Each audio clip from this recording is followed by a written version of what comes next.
Hello दोस्तों, नमस्कार। मेरा नाम है संदीप और आप सभी का वेलकम है नथिंग इम्पॉसिबल के यूट्यूब चैनल पर। उम्मीद करता हूं और आशा करता हूं आप सभी बहुत ही अच्छे होंगे और आप सभी की तैयारी भी बहुत ही अच्छे तरीके से चल रही होगी। तो सीरीज कुछ दिनों से थोड़ा सा ब्रेक हो गया था, लेकिन उस सीरीज को जो पेपर 1 का आपका चल रहा था उसको आज से हम कंटिन्यूस यहाँ पर करेंगे। तो बेसिकली हम लोग यूजीसी नेट फर्स्ट पेपर में एग्जाम दिसंबर 2023-24 के पॉइंट ऑफ व्यू से शिक्षण अभिवृत्ति वाले यूनिट के अंतर्गत एसआईक्यू यानी कि महत्वपूर्ण क्वेश्चन को यहाँ पर कवर कर रहे थे, जो कि प्रीवियस ईयर में अपकमिंग एग्जामों में पूछे गए थे। और उसी सीरीज का ये आपका पार्ट 3 है। इससे पहले मैंने 2 पार्ट आपको प्रोवाइड किया है। बहुत छोटी छोटी वीडियो होती है और एक पार्ट में 5 क्वेश्चन के आसपास हम यहाँ पर डिस्कस करते हैं विद डिटेल्स के साथ। बहुत ज़्यादा वीडियो लंबा नहीं होता है। और इसके साथ ही साथ मैंने कमेंट बॉक्स में आपसे बोला था कि अगर आपकी कुछ और भी रिक्वायरमेंट है या किसी भी प्रकार की क्वेरी होती है एग्जाम से रिलेटेड, तो वो आप पूछ सकते हैं। और एक आध दो कमेंट आया भी था यहाँ पर कि एग्ज़ाम कब होगा। तो एग्ज़ाम आपका दिसंबर में जो आपका मतलब दिसंबर वाला जो आपका सेशन है उसी में आपका एग्जाम यहाँ पर होगा और जल्द ही उसके लिए आपको फॉर्म भी देखने को मिल जाएंगे। तो नो डाउट आप अपनी तैयारी बेहतर रखें, बाकी एग्जाम जब होगा उस पर आप छोड़ दें। आपकी तैयारी बस बेहतर रहनी चाहिए। ऐसा नहीं कि एग्जाम डेट आ जाए और आपकी तैयारी ना के बराबर है तो आप निश्चित रूप से परीक्षा में असफल हो जाएंगे। इसलिए मैं कहूँगा यही कि आप अपनी तैयारी में जो भी समय मिल रहा है तैयारी में आपको लगाना चाहिए। तो उम्मीद करता हूँ कि बातों को आपने अच्छे तरीके से समझ लिया होगा और ज़्यादा समय नहीं यहाँ पर लेते हैं और क्वेश्चन नंबर 1 से स्टार्ट करते हैं। तो यहाँ पर स्क्रीन पे जैसे कि देख पा रहे हैं ये आपका क्वेश्चन नंबर 11 है। क्योंकि 2 पार्ट हमने ऑलरेडी कवर कर रखा है तो एक पार्ट में हम 5 क्वेश्चन और एक पार्ट में 5 क्वेश्चन, इस तरीके से आपका 10 क्वेश्चन हो गया था। अब यहाँ पर क्वेश्चन नंबर 11 से हम जो है इसको देखते हैं इस क्वेश्चन में क्या पूछा गया है। सभी क्वेश्चन आपका अपकमिंग या पीछे जो आपके एग्जाम हो चुके हैं वहाँ से लिए गए हैं विद डिटेल्स के साथ जो है हम इनको देख रहे हैं। तो आप एक ही क्वेश्चन का आंसर भी बता सकते हैं। देखिए यहाँ पर विमर्शी स्तर के शिक्षण का उद्देश्य क्या है। शिक्षण के जो अलग अलग आपके स्तर हैं मैं कईयों बार आपको बता चुका हूँ। एक तो आपका स्मृति स्तर है, दूसरा आपका यहाँ पर बोध है और तीसरा आपका चिंतनशील या विमर्शी स्तर। इस तरीके से मैंने उसकी थ्योरी भी आपको बता रखी है। तो अब इस क्वेश्चन का राइट आंसर आपको बताना। और ये क्वेश्चन भी आप देख पा रहे हैं यूजीसी नेट एग्जाम जो है जून 2021 और डेट भी यहाँ पर मेंशन है 4/12/2021 शिफ्ट 1 में ये क्वेश्चन आपका पूछा गया। सभी क्वेश्चन महत्वपूर्ण है, एक एक का आपको आंसर देते हुए चलना है और तेजी के साथ हम वीडियो को कवर करेंगे। अब देखिए यहाँ पर इस क्वेश्चन का जो हमारा राइट आंसर हो जाएगा वो है आपका ऑप्शन नंबर 20, समस्याओं के समाधान और अधिगमनकर्ताओं में सूझ विकसित करना। ये जो है आपका विमर्शी स्तर के शिक्षण का यहाँ पर उद्देश्य आपका होता है। हर शिक्षण का आपका उद्देश्य मेमोरी लेवल यानी कि जो आपका स्मृति स्तर होता है, जहां पर छात्र एकदम अबोध एक तरीके से कह लीजिए उनके मस्तिष्क में किसी भी प्रकार का कोई ज्ञान नहीं होता है, तो सबसे पहले स्मृति स्तर पर उनके मस्तिष्क में जो ज्ञान है, जो तथ्य है, उनको बिठाने का प्रयास किया जाता है, उनको स्टेब्लिश करने का प्रयास किया जाता है। आपका जो स्मृति स्तर होता है, देन उसके बाद बोध स्तर का आपका कॉन्सेप्ट हो जाता है, मतलब चीज़ों को अंडरस्टैंडिंग करने की समझ हो जाती है छात्र में। फिर उसके बाद से लास्ट जो लेवल आपका विमर्शी स्तर है जिसमें वो चिंतन करने लगता है। तो इस प्रकार से इसको आप देख सकते हैं। जैसे कि ये लेवल भी मैंने यहाँ पर मेंशन कर रखा है। जैसे पहला आपका क्या है, क्रम भी पूछे तो मेमोरी लेवल हो जाएगा आपका, दूसरा क्या हो जाएगा अंडरस्टैंडिंग लेवल और तीसरा क्या हो जाएगा इसमें रिफ्लेक्टिव लेवल। तो इसको भी आपको ध्यान में रखना है और कुछ और महत्वपूर्ण बिंदु विमर्शी स्तर से उसको भी आपको ध्यान में रख लेना है। जैसे देखिए विमर्शी स्तर के शिक्षण के उद्देश्य मतलब कई सारे हैं, इसमें तो एक ही मेंशन किया गया है जिसमें यही बोला गया है कि समस्याओं के समाधान के लिए अधिगमनकर्ताओं में सूझ विकसित करना, ये भी उद्देश्य इसका है जो कि आपका ऑप्शन बी में दिया गया। और इसके साथ ही साथ छात्रों में तर्क संगत और आलोचनात्मक सोच विकसित करना भी जो है आपका विमर्शी स्तर यानी कि रिफ्लेक्टिव लेवल का यहाँ पर उद्देश्य होता है, ये भी याद रखना है। जैसे कि आप तैयारी कर रहे हैं तो आपका एकमात्र उद्देश्य यही है कि यूजीसी नेट में आपको नेट की परीक्षा पास करनी है, इसके साथ साथ जेआरएफ भी यहाँ पर आपको पास करना है। तो ये आपने उद्देश्य लेकर जो है आप अपनी परीक्षा की तैयारी यहाँ पर कर रहे हैं। तो उसी प्रकार से इन सभी लेवल का अपना उद्देश्य है।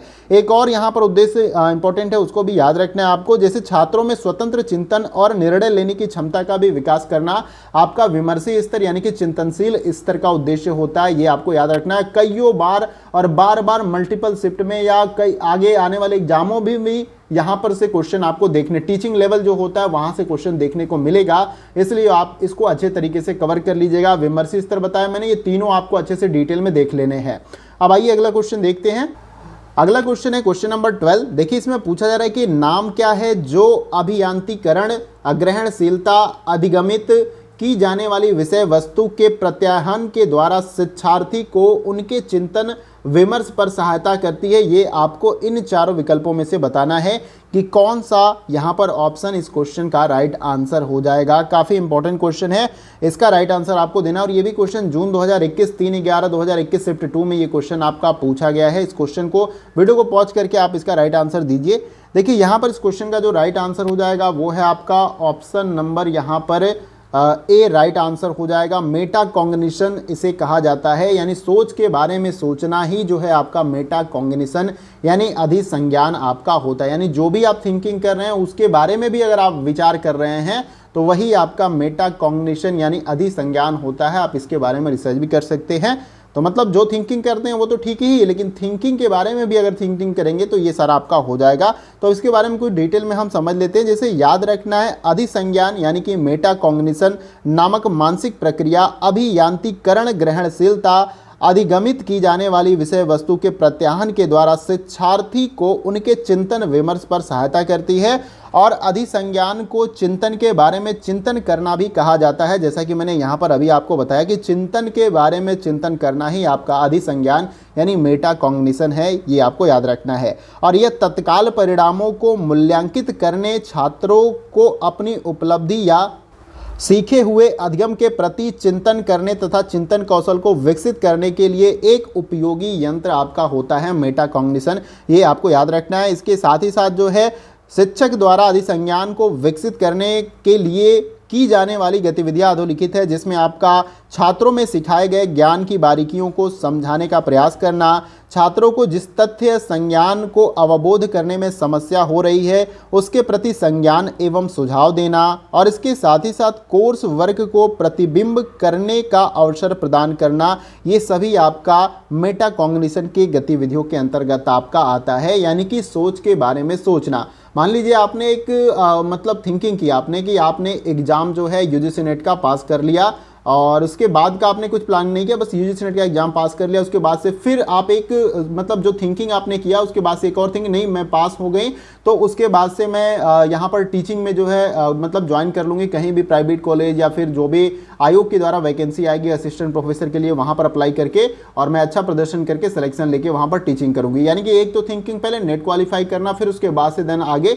तो मतलब इस तरीके से आप अलग अलग सेक्टर में या अलग अलग तरीके से आप इसे सोच सकते हैं। यानी कि जो कुछ भी सोच रहे हैं उस सोच के या उस थिंकिंग के बारे में ही सोचना आपका मेटा कॉग्निशन होता है। ऑप्शन नंबर ए यहाँ पर राइट आंसर है। आइए अगला क्वेश्चन देखते हैं।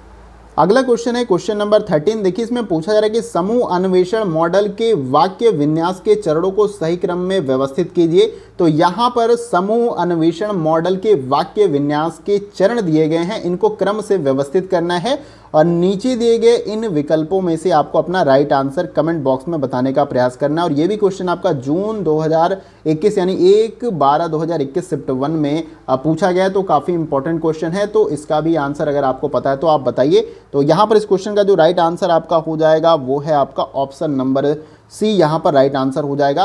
तो सबसे पहले तो आपका यहाँ पर हो जाएगा, पहले नंबर में से नंबरिंग कर देता हूँ। छात्र छात्राओं के सामने परेशान करने वाली परिस्थिति आती है। ये समूह अन्वेषण मॉडल के अंतर्गत जो इसके चरण या क्रम है उसको हम बता रहे हैं।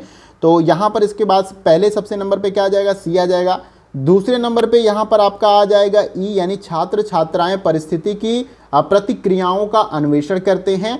इसके साथ ही साथ आपका फिर तीसरे नंबर पे ए आ जाएगा, यानी कि छात्र छात्राएं अध्ययन कार्य तैयार करते हैं और अध्ययन को व्यवस्थित करते हैं। इसके बाद से आपका चौथे नंबर पे यहाँ पर डी आ जाएगा, ये आपका चौथे नंबर पे आ जाएगा स्वतंत्र और समूह अध्ययन। और इसके साथ ही साथ आपका लास्ट में बी आ जाएगा पांचवें नंबर पे, यानी कि छात्र छात्राएं प्रगति और प्रक्रिया का विश्लेषण करते हैं। ये आपको याद रखना है।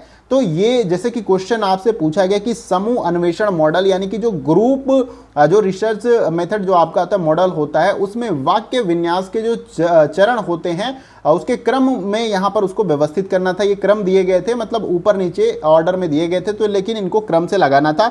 सबसे पहले क्या करना था, छात्र छात्राओं के सामने परेशान करने वाली परिस्थिति आती है। उसके बाद से छात्र छात्राएं परिस्थितियों की प्रतिक्रियाओं का अन्वेषण करते हैं और छात्र छात्राएं अध्ययन कार्य तैयार करते हैं और अध्ययन को व्यवस्थित करते हैं। उसके बाद से स्वतंत्र और समूह अध्ययन करते हैं और उसके बाद से छात्र छात्राएं प्रगति और प्रक्रिया का विश्लेषण करते हैं। तो ये आपका समूह अन्वेषण मॉडल के वाक्य विन्यास के सही चरण यानी ये सही क्रम आपका हो जाएगा। तो ऑप्शन नंबर सी यहां पर आपका क्या हो जाएगा, राइट आंसर। आइए अगला क्वेश्चन देखते हैं।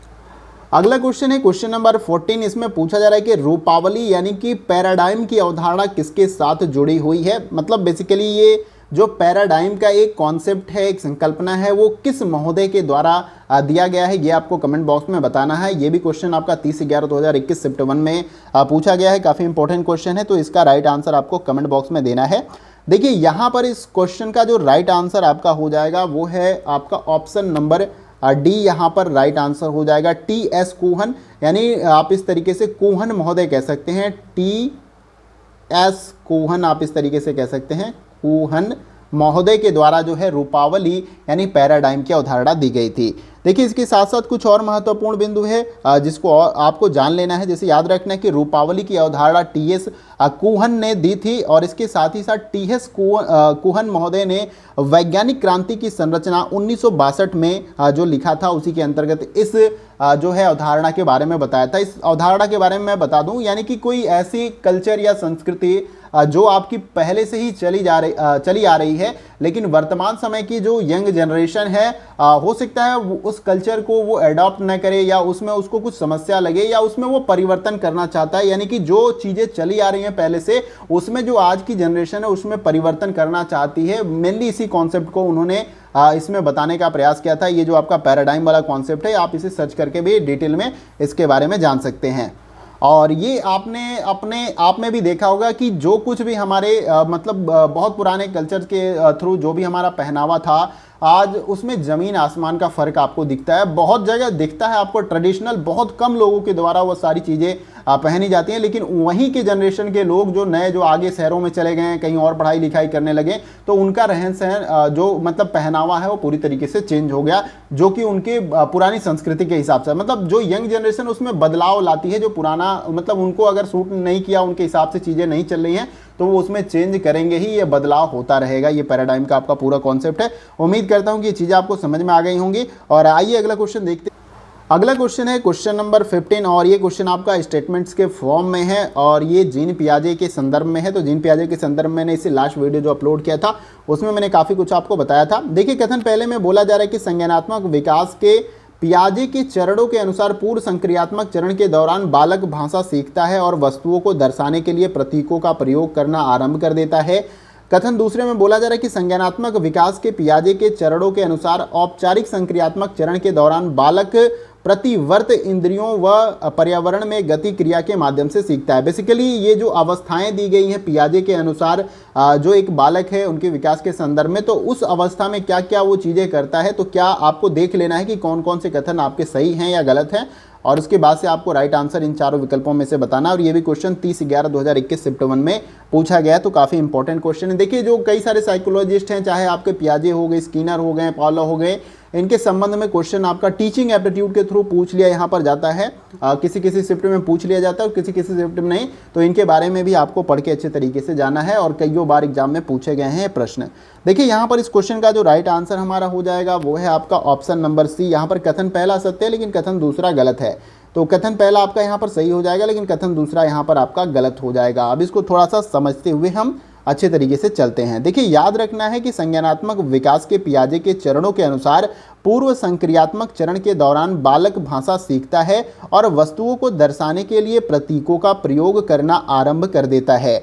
और संज्ञानात्मक विकास के पियाजे के चरणों के अनुसार संवेदी प्रतिक्रियात्मक चरण के दौरान जो है बालक प्रतिवर्ती इंद्रियों व पर्यावरण में गति क्रिया के माध्यम से सीखता है। इस प्रकार कथन पहला आपका सही है और कथन दूसरा आपका गलत हो जाएगा। कथन दूसरे में यही चीज़ आपका गड़बड़ दिया गया था। अब देखिए इनके बारे में मैंने पहले ही आपको बता रखा है। जीन पियाजे जो है एक स्विट्जरलैंड के मनोवैज्ञानिक थे और उनका जन्म 9 अगस्त 1896 में जो है न्यू चैटल स्विट्जरलैंड में हुआ था। और जीन पियाजे विकासात्मक मनोविज्ञान के क्षेत्र में किए गए कार्यों के लिए काफ़ी ज़्यादा जाने जाते हैं यहाँ पर। तो देखिए यहाँ पर जीन पियाजे ने अनेक अवधारणाओं को विकसित किया जो कि बच्चों के सक्रिय तथा रचनात्मक विचारक होने की वर्तमान दृष्टि के लिए उपयोगी हैं, जैसे कि समायोजन है आपका, वस्तु स्थायित्व है और उसके साथ आत्म केंद्रीकरण है, संरक्षण है और परिकल्पनिक निगमित सोच है आपका। इसके साथ ही साथ जो इनकी अवस्थाएं दी गई हैं, जीन पियाजे के अनुसार संज्ञानात्मक विकास की जो 4 अवस्थाएं इन्होंने बताई है, जिसमें से कुछ इसमें मेंशन था। तो सबसे पहला है संवेदीय पेशी अवस्था, जिसका आपका उम्र है जन्म से 2 वर्ष, और पूर्व संक्रियात्मक अवस्था जो है आपका 2 से 7 वर्ष है, और मूर्त संक्रियात्मक जो कि 7 से 11 वर्ष है, और लास्ट में जो चौथा है आपका अमूर्त संक्रियात्मक अवस्था जो कि आपका 11 से 16 वर्ष है। तो ये 4 अवस्थाएं जो है जीन पियाजे के द्वारा बच्चों के संदर्भ में बताई गई थी। इन अवस्थाओं को याद रखना, और इसी अवस्थाओं में क्या क्या उनके गुण होते हैं, क्या कुछ देखने को मिलते हैं, उसी के संदर्भ में यहाँ पर क्वेश्चन बना था। बस इसको समझना है क्या क्या लक्षण आपको उस एज में देखने को बच्चों के अंदर मिलते हैं। तो यहाँ पर ये जो है क्वेश्चन आपका कंप्लीट होता है, और इसका राइट आंसर मैंने बता ही दिया, ऑप्शन नंबर सी। और ये वीडियो का सेशन भी यहाँ पर आपका कंप्लीट होता है। उम्मीद करता हूँ ये जो भी 5 क्वेश्चन मैंने बताया उसका राइट आंसर आप सभी ने कमेंट बॉक्स में बताया होगा। ये सीरीज कंटिन्यूअस चलती रहेगी, थोड़ी थोड़ी क्वेश्चन यहाँ पर हम कवर करते रहेंगे, जहाँ कुछ नहीं वहाँ यही सही, और भी सारी चीज़ों पे मैं काम कर रहा हूँ। थोड़े बड़े क्वेश्चन कलेक्ट करने की कोशिश कर रहा हूँ, जहाँ पर 20-30 क्वेश्चन 50 जितने भी हो सके। टाइपिंग का बस वो होता है आपका, जितना अच्छे से टाइपिंग हो जाएगा मैं वहाँ पर कराने की कोशिश करूँगा। बाकी ज्योग्राफी वालों के लिए भी क्वेश्चन यहाँ पर मैं टाइप कर रहा हूँ, उनकी भी सीरीज धीरे धीरे आगे बढ़ती रहेगी। बाकी आपकी तैयारी कैसे चल रही है वो भी आप मुझे कमेंट बॉक्स में बताइएगा, और एग्जाम से रिलेटेड कोई भी क्वेरी और कुछ भी जानना चाहते हैं तो आप कमेंट बॉक्स में पूछ सकते हैं। कुछ छात्रों ने पूछा भी था एग्जाम कब होगा सर। एग्जाम अपने समय सीमा पे होगा, जो आपका सेशन चल रहा है, जैसे जून और दिसंबर वाला सेशन उसी तरीके से चलेगा, और जल्द ही आपको फॉर्म भी देखने को मिल जाएगा। और जैसे ही लिंक ओपन होता है फॉर्म फिल करने के संदर्भ में उसके बारे में अपडेट आपको दे दूंगा। बाकी आपकी जो ड्यूटी यहाँ पर है तैयारी करने की, वो आप अच्छे तरीके से करते रहिए। जो अभी पढ़ रहा है वही जो है एग्जाम में बेहतर करेगा, क्योंकि जो एग्जाम डेट आ जाने के बाद फॉर्म भरने के बाद तैयारी करेगा, क्योंकि उसके पास समय उतना नहीं होगा, इसलिए वो बहुत ज़्यादा पढ़ नहीं पाएगा और रिवीजन नहीं कर पाएगा, जिससे उसका रिजल्ट नहीं हो पाएगा। तो ये गलती आपको नहीं करनी है, आपको तैयारी में अपने लगे रहने हैं। और किसी भी प्रकार की समस्या, कोई दिक्कत होती है कुछ समझने में, तो आप कमेंट बॉक्स में ज़रूर पूछिए। किसी और एग्जाम की तैयारी करते हैं उसके बारे में भी आप यहाँ पर कमेंट बॉक्स में अपनी क्वेरी को मेंशन कर सकते हैं। मैं सभी के कमेंट्स पढ़ता हूँ बहुत ही ईमानदारी पूर्वक। आपको कुछ कमियां लगती हैं उसके बारे में भी बता सकते हैं, कुछ अच्छी चीज़ें हैं उसके बारे में भी आप लिख सकते हैं। आप अपने विचार को लिखने के लिए यहाँ पर स्वतंत्र है, किसी प्रकार से आपके लिए यहाँ पर बाध्यकारिता नहीं है। तो आप कमेंट बॉक्स में जरूर सारी चीज़ों को मेंशन करें। तो उम्मीद करता हूँ ये वीडियो का सेशन आप सभी को पसंद आया होगा। वीडियो अच्छा लगे तो आप यहाँ पर लाइक करके जो है हमें सपोर्ट कर सकते हैं। इसी के साथ ही साथ जो है आप शेयर कर दीजिए इस वीडियो को, ताकि दूसरे दोस्तों को भी मदद मिल जाए। और यहाँ पर चैनल पर नए हैं तो इसको सब्सक्राइब करिएगा, और ये जो बेल आइकन का बटन होता है इस प्रकार से, उसको आपको प्रेस कर लेना है न्यू वीडियो की नोटिफिकेशन को पाने के लिए। तो दोस्तों आज के वीडियो में बस इतना ही, फिर मिलते हैं अगले वीडियो में कुछ और इंपॉर्टेंट क्वेश्चन के साथ। तब तक के लिए जय हिंद, जय भारत।